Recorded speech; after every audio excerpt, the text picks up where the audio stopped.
Boa noite, pessoal. Vamos iniciar então o nosso evangelho de hoje, nosso estudo do evangelho, como de hábito, elevando o nosso pensamento a Deus, a Jesus e aos nossos amigos espirituais, rogando a eles que nos abençoem, que nos deem a sua luz, a sua lucidez, para que dessa forma nós possamos utilizar realmente a mensagem do evangelho para nossa vida terrena, para nossa vida diária. Então hoje nós vamos iniciar o capítulo 13º. Boa noite. Boa noite, Alze. Então hoje o capítulo 13º, que vossa mão esquerda não saiba o que dá a vossa mão direita. Tá numa época bem boa, né, pra gente conversar sobre esse tema, né? Fazer o bem sem ostentação é o tema é o item de hoje, tá? Que vai do número 1 até o número 3. Bom, o que eles estão falando aqui? Esse tema que fala de fazer o bem sem ostentação, eles estão falando da verdadeira caridade, né? Então, a verdadeira caridade é a caridade despretensiosa, a caridade que não tem por objetivo um retorno. Isso a gente sabe, né? Isso a gente sabe. Agora, eles colocam o seguinte, que a mão esquerda não sabe o que dá a mão direita, é uma figura que caracteriza admiravelmente a beneficência modesta, né? Então eles dizem aqui, mas se há a modéstia real, há também a modéstia encenada, o simulacro da modéstia. Há pessoas que escondem a mão que dá, tendo o cuidado de deixar uma ponta à vista, observando se alguém não lhe vê escondido. Tipo assim, né? Eu vou fazer o bem sem ostentação, eu não vou fazer propaganda do bem que eu faço, mas se alguém assim, sem querer, alguém perceber, né, e fizer uma propagandinha disso, né, dizer assim, eu vi a Roberta fazer tal coisa assim, como ela é boazinha, nossa, como ela é caridosa. Então a questão é a seguinte, pode ser que a pessoa consiga enganar o outro? Pode ser, pode enganar. Mas ela não vai conseguir se enganar. E não consegue enganar Deus, obviamente, né? Nós não vamos tirar Deus para bobo, né? Lógico que não. Mas a questão primordial é a seguinte. Todas as vezes que nós tivemos, inclusive hoje, gente, se vocês entrarem no Facebook do SEAC, tá? SEAC em Bituba, a palestra de hoje que foi ministrada pela nossa amiga Síria foi basicamente sobre isso, tá? Sobre a caridade sem ostentação, sobre a caridade praticada de uma forma legítima, né? De uma forma pura. Então tá assim, perfeita. Caso não foi combinado, né? Mas alguém no plano espiritual combina pela gente, né? Então, a fala dela foi muito apropriada, tá? Em relação a isso tudo. Que realmente a gente pode, quando a gente recebe esse reconhecimento, tá? Enquanto a gente está aqui no plano terreno, você faz as coisas e recebe esse reconhecimento, você precisa receber de novo depois? Né? O próprio evangelho, tá? As próprias escrituras, não vou nem falar só do evangelho espírita, mas as escrituras de uma forma geral, elas dizem isso, que se você já recebeu a recompensa, tá bom, já tá pago, já foi pago. Você quer receber mais o quê? Quer receber um troféu quando chegar lá no plano espiritual?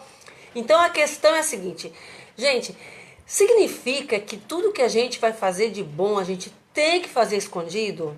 Né? Por exemplo, você quer fazer uma campanha, uma pessoa vai fazer aqui uma live para arrecadar alimentos para uma pessoa, né? Para arrecadar material para fazer alguma coisa. Não tem como se esconder. A pessoa vai ter que se mostrar, vai ter que aparecer para fazer isso. Tem problema? Claro que não. Não é isso. A questão não é essa.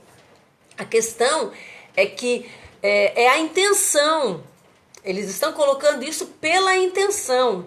Então, se a sua intenção é se promover, então, nesse caso, o seu mérito já diminuiu. Você já teve um desconto no mérito, entendeu? Aí, de repente, algumas pessoas podem pensar assim, poxa, Roberta, mas de qualquer maneira, se a pessoa está fazendo bem, está beneficiando alguém, isso não tem algum valor? Tem valor, tá? Calma, tem valor. Mas a questão é a seguinte, ó. Nós temos que buscar sempre o aprimoramento. Nós estamos sempre buscando a evolução, sempre buscando o progresso. Então, houve tempos, houve épocas em que nós não, pela nossa involução, a gente não fazia o bem, tá? Ao contrário, a gente ainda fazia o mal, a gente ainda é mais egoísta, a gente, né, não se preocupava com o outro. Houve muitas épocas da humanidade em que nós estávamos encarnados, né, e que a lei que prevalecia era a lei do mais forte, né? Depois veio aquela, já não era mais aquele tempo de barbárie, mas o egoísmo ainda predominava, farinha pouca, meu pirão primeiro. Hoje a gente vê muito isso. A gente vai, eu observo isso assim, às vezes assim, gente, meu Deus do céu, como é que pode, né? As pessoas não têm noção do que é fazer um trabalho voluntário. Você chega num lugar onde você vai se voluntariar para trabalhar, para ajudar uma entidade, ou sei lá o que for. E o que a gente vê? As pessoas lá separando o seu primeiro. As pessoas não têm noção do que é um trabalho voluntário. O voluntário, ele é o primeiro que chega, ele é o último a se servir. Entendeu? Então, assim, ó, se chegou lá, houve um cálculo, sabe, mal feito da comida, por exemplo, tá? E vê que a comida não vai dar para todo mundo, o que o voluntário faz? O voluntário não come.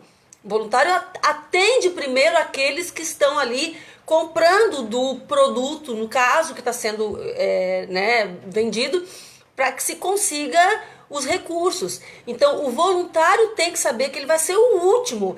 Isso é se voluntariar, tá? Você vai trabalhar numa casa espírita, você não tem que fazer o seu e correr, né? Então, a gente precisa entender o seguinte, quando você vai trabalhar principalmente numa igreja, num templo, você não está trabalhando para o presidente da casa, você não está trabalhando para o padre, para o pastor, para sei lá o quê. Você está trabalhando para Jesus. Quem assina, tá? O teu contra-cheque é Jesus, entendeu? Então é essa visão que as pessoas não têm ainda. Então eu vou lá, eu vou fazer o meu ligeirinho e vou me mandar. E não é, o voluntário ele fica até o final, ele tá lá, entendeu? Enquanto tiver um para ser atendido, ele tá lá na luta, tá? E aí o que a gente tem como exemplo maior? Nós temos os trabalhadores do plano espiritual. Você chegar na sua casa, no seu templo que você frequenta, você chega lá, espiritualmente, quem é o chefe? Espiritualmente, quem são as pessoas que trabalham? Quem são os assistentes? Quem são os mentores? A gente não sabe. Por quê? Porque eles trabalham anonimamente.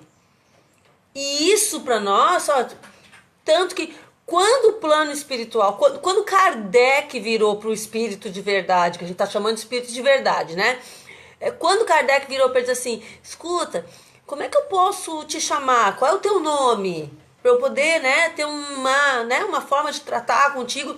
Ele virou para Kardec e disse assim, mas que mania que vocês têm que ter de ter um nome, né?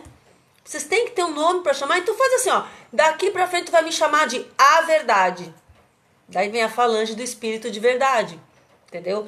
Porque os espíritos mesmo mais evoluídos, eles não querem ser reconhecidos, eles querem servir anonimamente.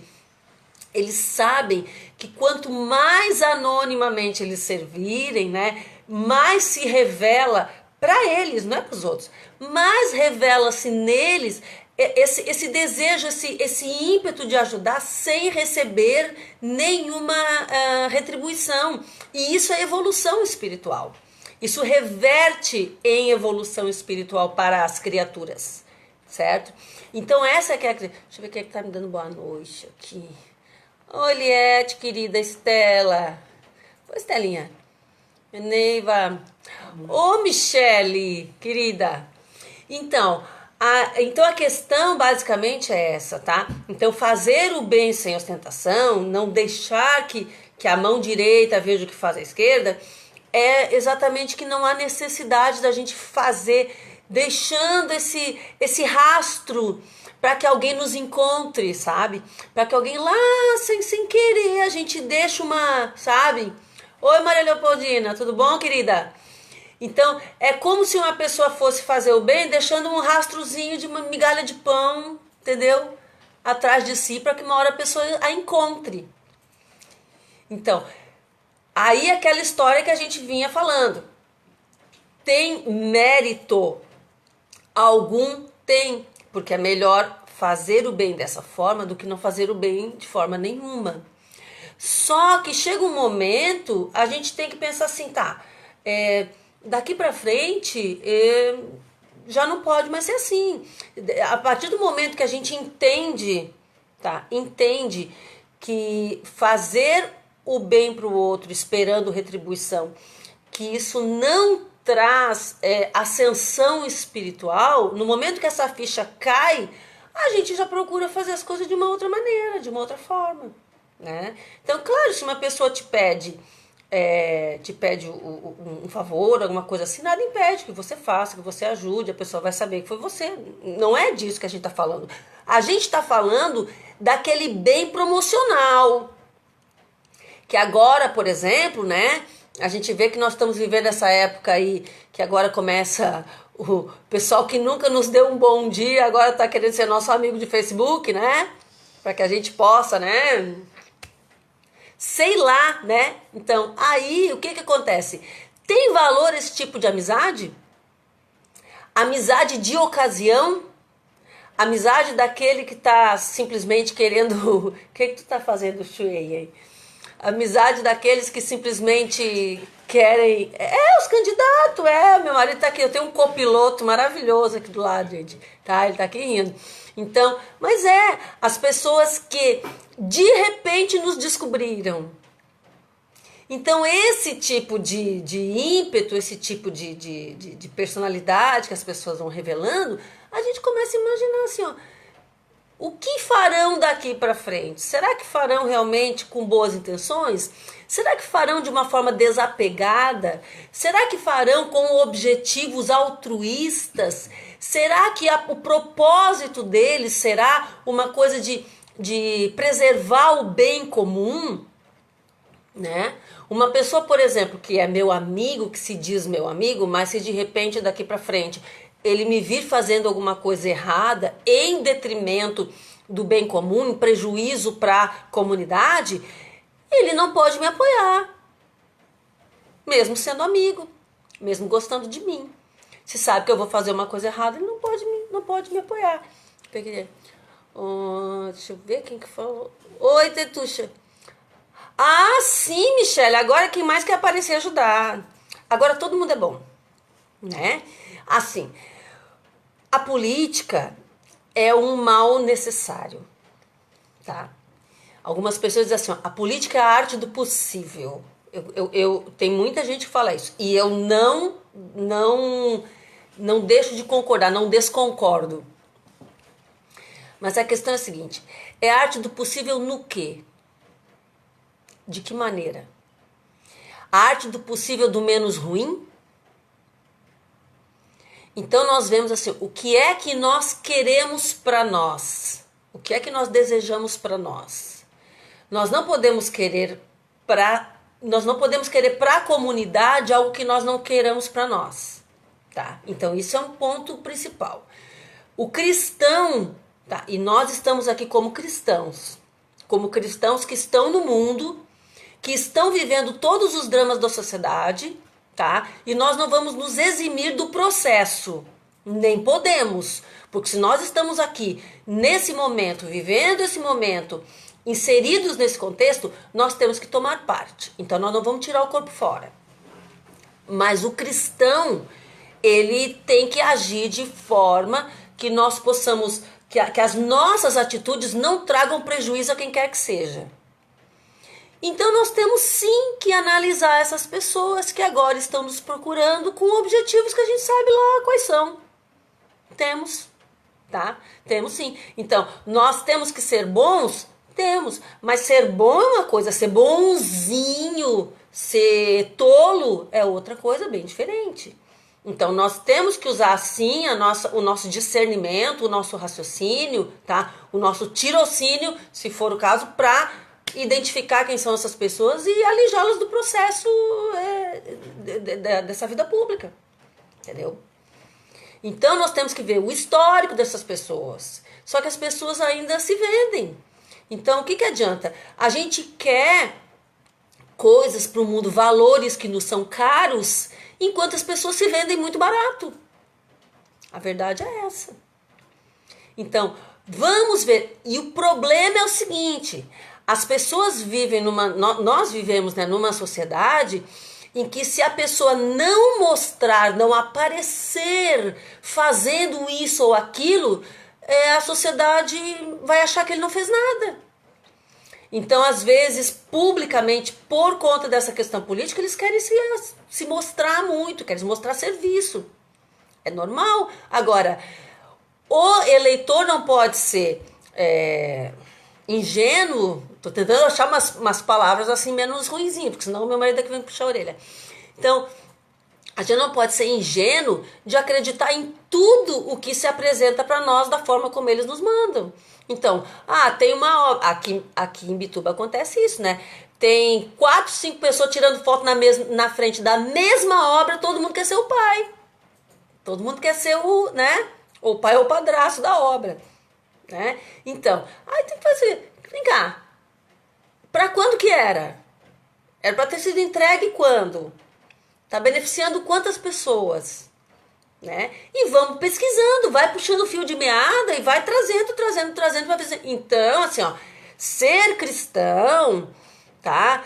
É ser tolerante, é ser paciente, é cultivar todas essas virtudes que nós sabemos que são importantes, são a riqueza da alma, mas ser cristão também é ser inteligente e ter discernimento e não deixar que as pessoas nos façam de idiotas, já que disso depende o nosso futuro, o futuro dos nossos filhos, o futuro dos nossos netos, dos nossos bisnetos, da comunidade, de todo mundo, não é?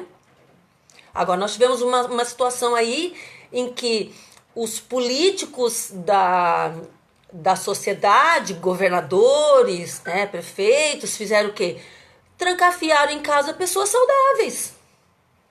Quarentena de pessoas saudáveis. Pessoas saudáveis usando máscara. Então, o que se faz? Quando que na história do mundo se fez uma quarentena desse nível? Isso faz sentido? Faz sentido colocar em quarentena pessoas saudáveis? Faz sentido botar máscara em pessoas que estão saudáveis? Isso não existe. Então, o que acontece? Tudo isso pode ser encarado como uma coisa psicológica. Cala a boca e me obedece.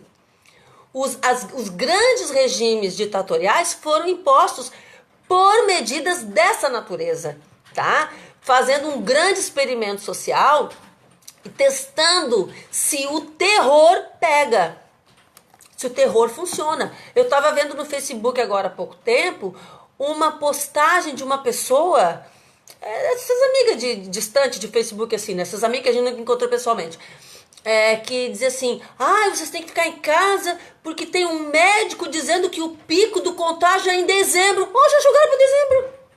Gente, faz favor, né? Claro, Michele, eles querem para dominar, vão assustar. Por quê? Porque o povo aterrorizado, que tem muito tão aterrorizados, tá? Que é muito mais fácil de controlar. O medo fragiliza as pessoas. Então você toca uma vez e olha só, o medo ele é implantado nas pessoas como um programa de computador. Então o teu cérebro é o computador, o medo é um programa. Uma vez que esse programa é implantado, que é instalado ali, tá? Existem palavras-chave, tá? Que se colocam e que são os gatilhos que despertam na pessoa o temor. Então, a próxima vez que falar vírus, a pessoa, pronto, tremeu. Epidemia, tremeu. Pandemia, tremeu. Né?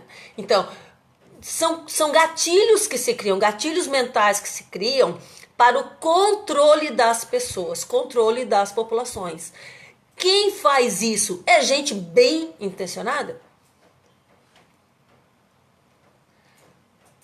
Cada um que responda, né?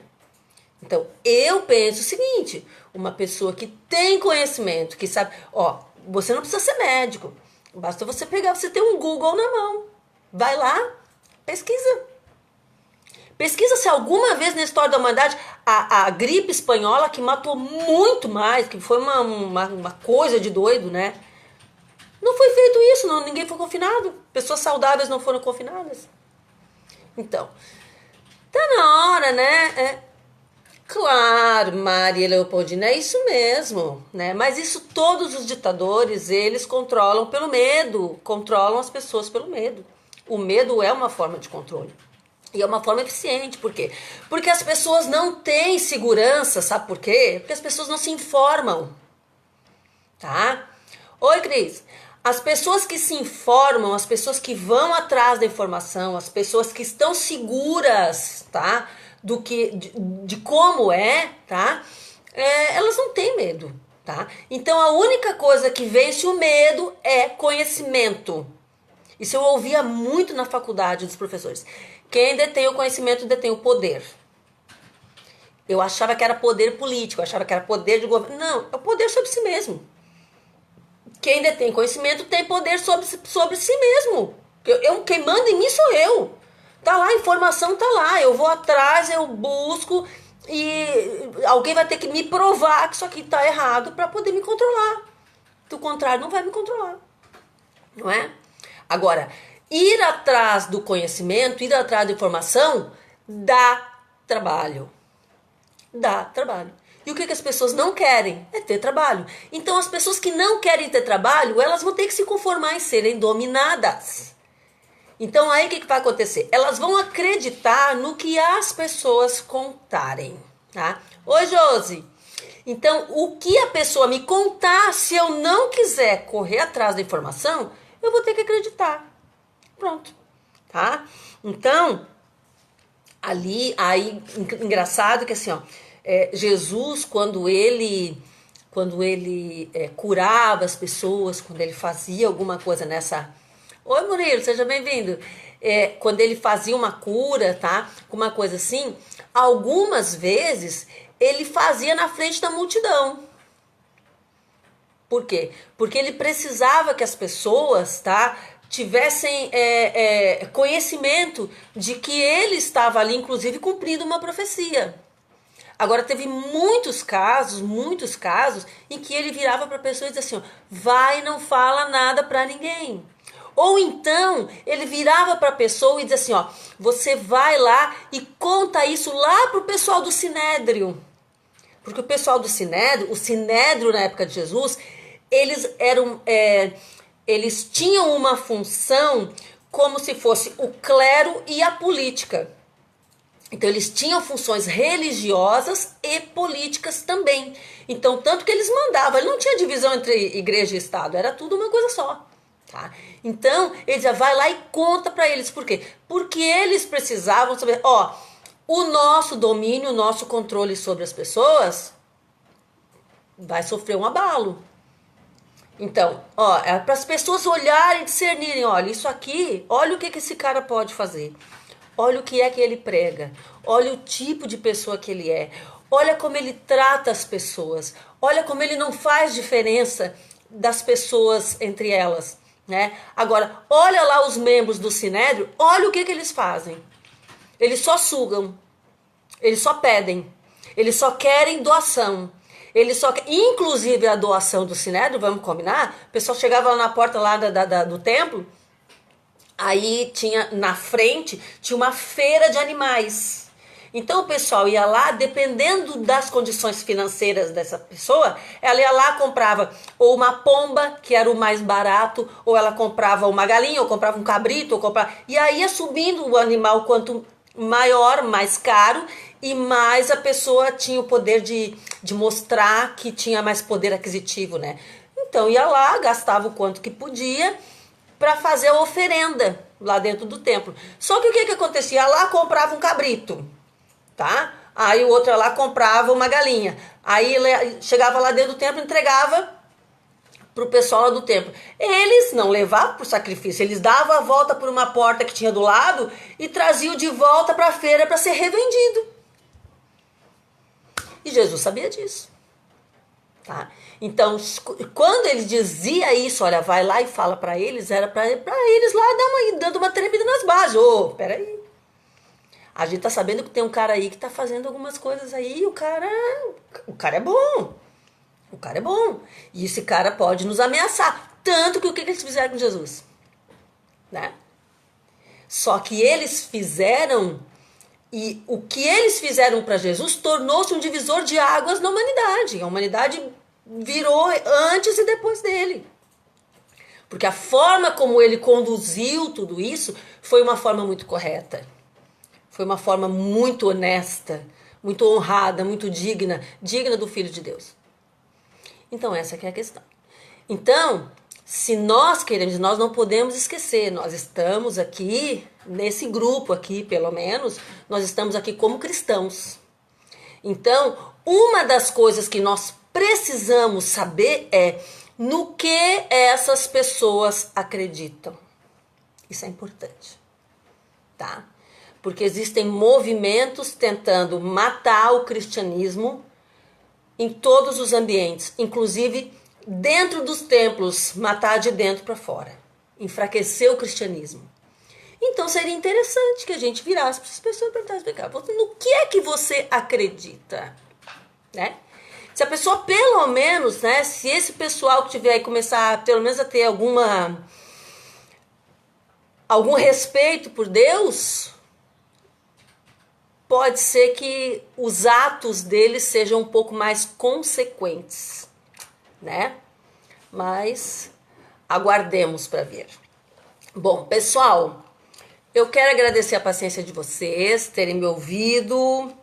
Rogo a Deus, a Jesus, a todo plano maior, que nos abençoe a todos, nos proteja, nos ilumine, que essas bênçãos se estendam a todos aqueles que nesse momento a nossa mente consegue atingir. Que Deus abençoe e proteja todos aqueles que nos amam, que gostam de nós, que nos apoiam, mas abençoe igualmente, sem distinção, aqueles que ainda não nos amam e nos perseguem. Beijo para todos, até semana que vem.